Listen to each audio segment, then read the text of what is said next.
Hello beautiful people, welcome back to my channel. And for today's video guys, um, it's my off today, so nothing to do at home. So kakalabas ko lang galing sa aking apartment and kagigising ko lang, to be honest. So wala akong ginawa the whole day is matulog. And as I mentioned, it's my off today. By the way, ito nga pala yung my first coffee of the day. Imagine, it's already 9:30, I believe so. 9:30 in the evening. So natulog ako from yesterday, like no, not from yesterday, like 1 or 2 o'clock in the morning, and nagising ako ng like 5 in the afternoon. And then yun, nood ng video sa YouTube, and ganun lang, hilata sa higaan because mainit sa umaga, so there's no reason na lumabas ng tanghali. So ito nga, yung weather is not that bad.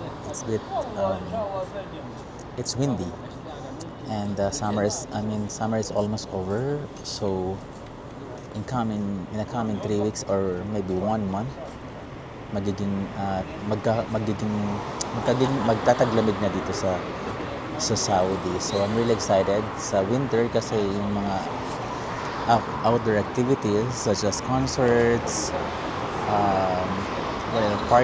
outdoor parties is mag-start na siya ulit dahil nga yung weather is magiging okay na.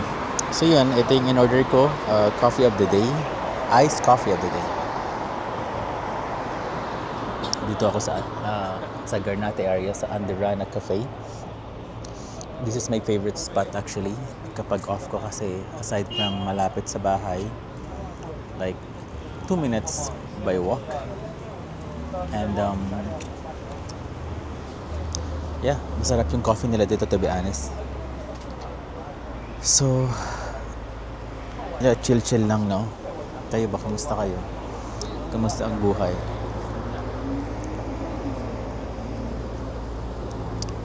Sarap actually, very refreshing.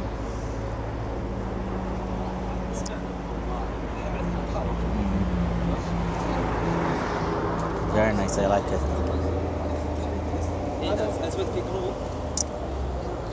Anyway, as you can see guys, may bago akong mic, yung DJI Osmo Mic 2. I normally use yung DJI Osmo Mic mini mic, but I think mas feel ko ngayon yung medyo mas malaki.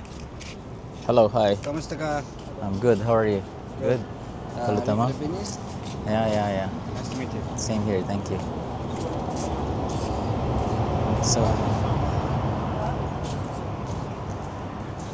yun lang. Actually, share ko lang yung mga experience ko dito sa Saudi. As I mentioned before, sa mga vlog ko na Saudi is one of the safest country na napuntahan ko. And I'm very much comfortable talaga na kapag nandito ako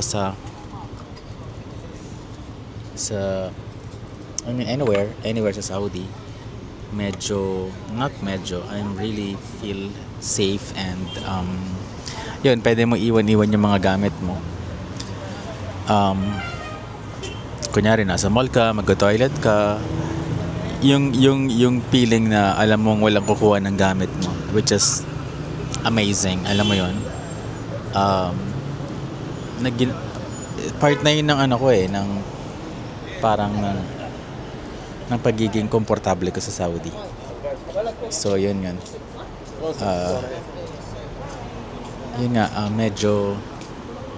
it's pretty safe talaga dito sa Saudi Arabia. Hindi katulad sa Pinas, kapag iniwan mo yung gamit mo, maya wala na.